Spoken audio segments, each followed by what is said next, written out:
Assalamualaikum Sobat Ombril. Siapa bilang semua kawasan di Arab Saudi bersuhu panas? Negara Timur Tengah ini ternyata memiliki dataran tinggi yang bersuhu dingin, mirip seperti puncak pas di Jawa Barat. Taif, itulah nama daratan tinggi di Arab Saudi yang terkenal sebagai kawasan dingin. Taif berada di pegunungan Arab Saudi, tepatnya di daerah Hijaz, sekitar 2 jam dari Jeddah. Karena berada di ketinggian 6.000 kaki atau sekitar 1.828 meter, Taif memiliki hawa yang jauh lebih sejuk dibandingkan dengan daerah lain di Arab Saudi. Saat musim panas saja, suhu di Taif bisa dibilang cenderung sejuk, yaitu sekitar 26 sampai 32 derajat Celcius. Suhu ini jauh lebih sejuk dibandingkan kawasan Arab Saudi lainnya yang bisa mencapai 45 derajat Celcius. Pada musim dingin, suhu Taif semakin dingin dan berangin, yaitu mencapai 4 derajat Celcius. Wisatawan yang datang pun diharapkan mengenakan pakaian tebal agar tidak sakit dan kedinginan. Nah, Sobat Ombril, mengenai kota Taif ini, yuk kita simak penjelasan Ustadz Budi Asari berikut ini. Saya berikan mukadimah dulu tentang Taif ini. Bapak Ibu rahmati Allah Subhanahu wa taala. Taif ini posisinya kan dia gunung dari Mekah sini kurang lebih Taif itu ke arah timur gunung. Kalau kemarin kita ke Jirona, maka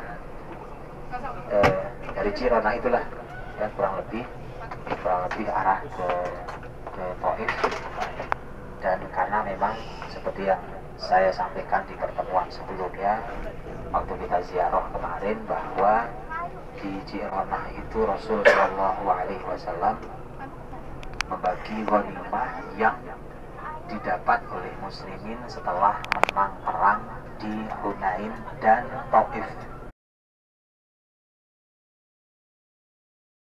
Saya berikan beberapa mukadimah tentang Taif. Tentu Taif karena pegunungan maka dingin. Musim panas saja dia dingin. Saya pernah ke Taif itu dalam waktu di sini sedang musim panas, sekitar bulan Juli kalau saya tidak salah ingat. Itu sedang panas-panasnya, hampir mencapai puncaknya, tapi di Taif dingin. Nah, sekarang ini musimnya musim dingin, jadi ya mohon disiap-siap juga. Tapi insya Allah nggak, mudah-mudahan tidak ekstrim sekali, insya Allah. Dan ini tentang Taif ada beberapa mukadimah untuk nanti sebelum nanti kita akan dipandu juga beberapa mukadimah tentang Taif. Bapak Ibu dirahmati Allah, Rahman, hafizahumullah. Ulama tafsir ada yang menyampaikan tentang Taif ketika Taif itu sebenarnya ada yang mengatakan bahwa itu adalah jawaban dari doa Nabiullah Ibrahim alaihissalam. Untuk mengabulkan doa itu maka Allah ciptakan Taif. Apa itu doanya? Nabiullah Ibrahim alaihissalam, kalau Bapak Ibu buka dalam surat Ibrahim ayat yang ke baik ayat 37,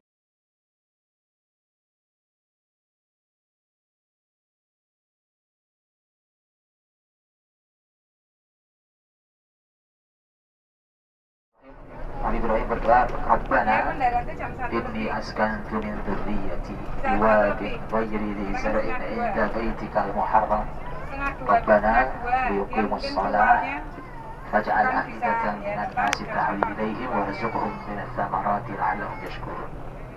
Dari doa-doa ini salah satu permintaannya adalah warzuqhum minats thamarati la'allahum yashkurun. Dan ya Allah, anugerahkan kepada mereka, jadi anak cucuku yang kutinggalkan di Mekah ini, anugerahkan kepada mereka buah-buahan. Semoga mereka pandai bersyukur.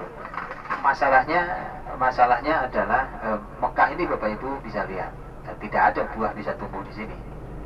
Ya, korma saja tidak ada di sini, karena korma itu khas Madinah, Khaybar, itu kebun-kebun korma. Tapi di sini tidak ada. Karenanya orang-orang Mekah, Rasul sendiri dan sahabat itu yang orang Mekah tidak ahli dalam urusan kebun korma yang ahli adalah masyarakat Madinah yang insya Allah nanti kita akan ke sana esok. Tapi dari mana Ibrahim di tengah padang pasir seperti ini, gunung batu, tidak ada tanaman, tapi minta buah. Nah ini juga doa yang cerdas. Karena di sini minta pohon juga nggak tumbuh di sini, walaupun Allah nggak kuasa, tapi tidak tumbuh di sini. Karena itulah maka Ibrahim minta buah. Nah disinilah menurut sebagian ahli tafsir bahwa Allah Subhanahu wa Ta'ala menciptakan Taif. Nah, Taif diciptakan di gunung sana, dihadirkan Allah berupa gunung Taif. Kemudian makanya dari dulu sampai hari ini, nanti Bapak Ibu juga bisa melihat Taif itu penghasil buah. Nah, karenanya di dalam sejarah Taif itu disebut sebagai Bustan Quraisy, kebunnya orang Quraisy. Orang Quraisy tinggalnya di sini, di Mekah sini, tapi kebunnya di Taif. Makanya yang nanti juga akan kita kunjungi insya Allah adalah tempat yang dimana Rasul Shallallahu Alaihi Wasallam berdarah-darah, kemudian dilayani oleh seorang pembantu yang penjaga kebun anggur, yaitu Adas, yang dalam sejarah nanti juga kita akan bahas. Itu kebun itu sesungguhnya punya orang Quraisy. Nah, punya orang Quraisy artinya memang orang Quraisy tinggal di sini, kebunnya di Taif. Makanya orang Taif itu punya hubungan juga kuat dengan orang Mekah sini. Kalau di sini Quraisy, kalau di sana masyarakatnya namanya masyarakat Bani Thaqif. Bani Thaqif. Jadi Bapak Ibu kalau membaca dalam sejarah, ada orang yang belakangnya As-Saqafi, berarti itu asli keturunan Taif sebenarnya. Kalau belakangnya As-Saqafi, ya itu karena dari Bani Thaqif. Nah, itu di arah Taif sana, jadi mereka adalah masyarakat Bani Thaqif. Dan disitulah maka Allah Subhanahu Wa Taala menghadirkan Taif untuk menjadi jawaban dari doa Nabiullah Ibrahim alaihissalam, begitu menurut ahli tafsir. Jadi Taif ini subhanallah kalau boleh kita katakan itu, jadi Taif adalah jawaban atas pengabul doa Nabiullah Ibrahim yang minta buah-buahan. Itu ketimbang pertama. Ketimbang yang kedua adalah Taif ini di dalam sejarah Islam, Taif ini termasuk kota yang masuk Islamnya terlambat,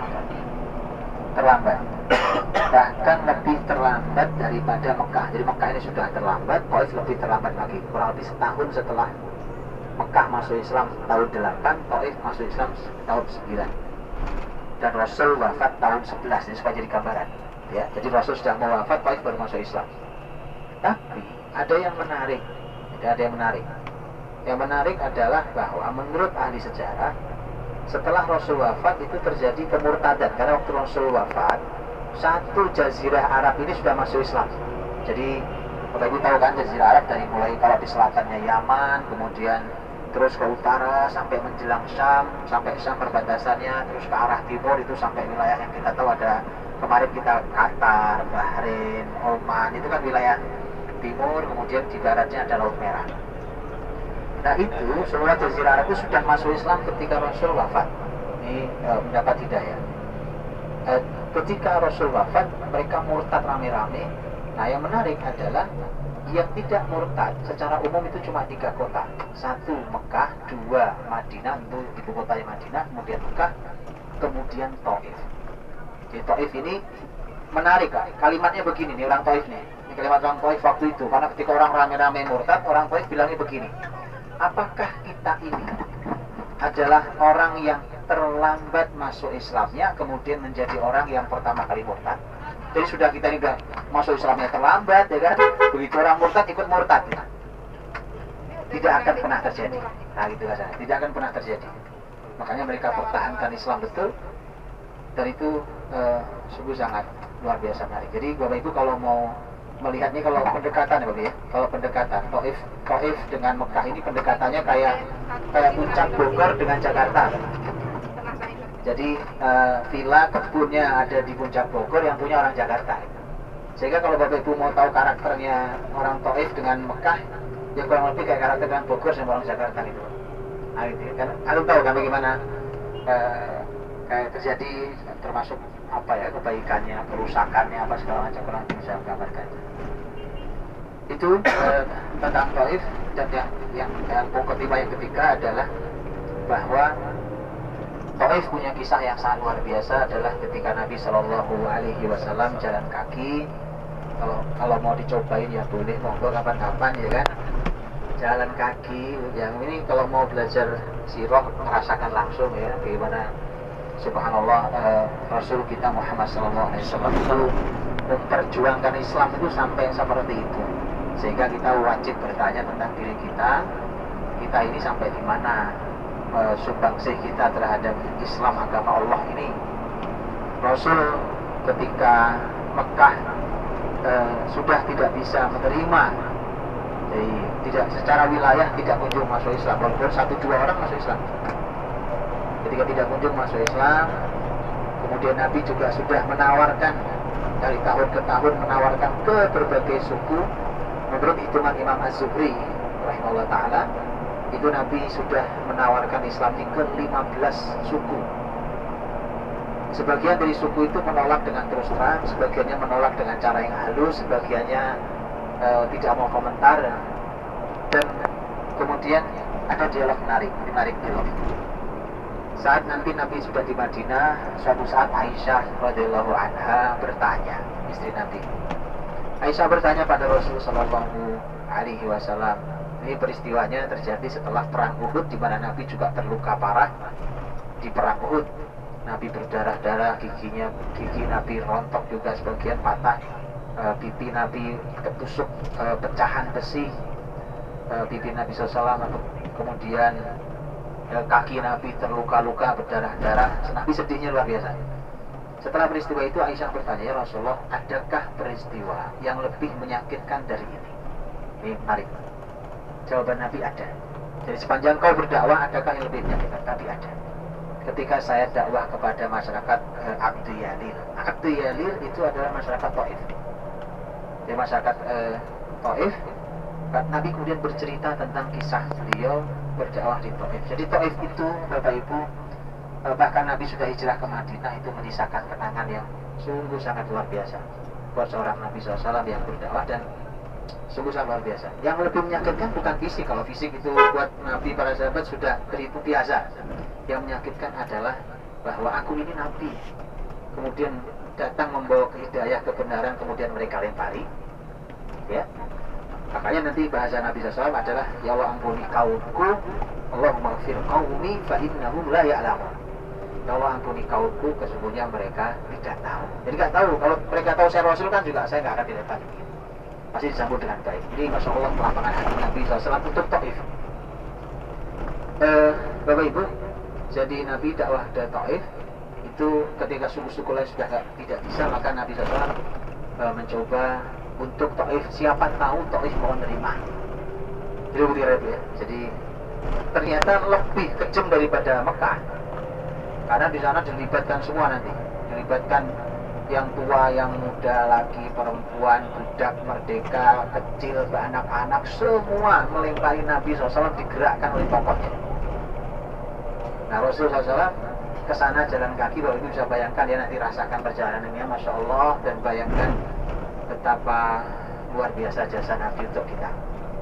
Kalau dalam hidup kita orang yang paling berjasa adalah orang tua kita, ternyata jasa Nabi Muhammad untuk kita lebih besar dari semua yang ada.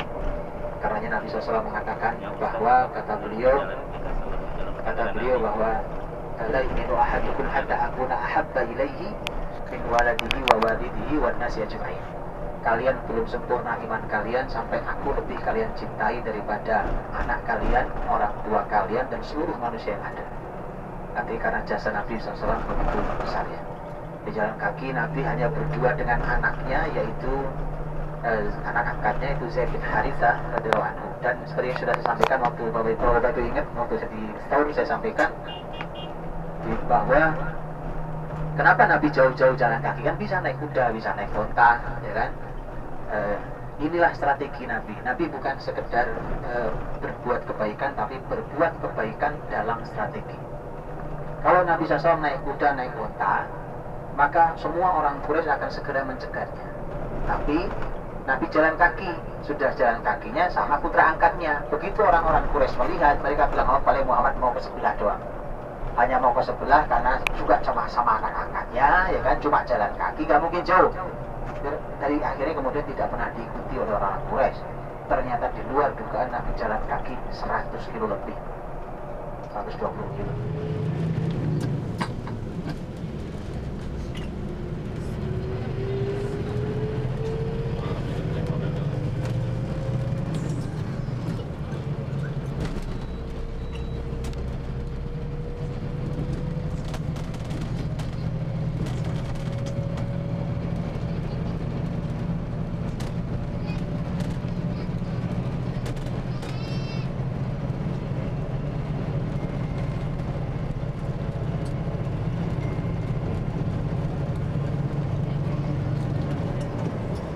Menuju ke Taif itu ada dua jalan. Yang pertama jalan inilah jalan yang kurang lebih dilalui Rasul Shallallahu Alaihi Wasallam dari Mekah menuju ke Taif. Kita pilihkan jalan ini karena ada satu lagi jalan menuju Taif itu jalan namanya jalan Kara. Kalau ini As-Sailul Kabir, satu lagi jalan Kara. Jalan Kara itu jalannya cukup rumit, sulit, dan bis agak susah naiknya. Makanya dilalui jalan ini, dan sekaligus ini jalan Rasul Shallallahu Alaihi Wasallam kurang lebih melewati jalan As-Sailul Kabir ini untuk menuju ke Taif.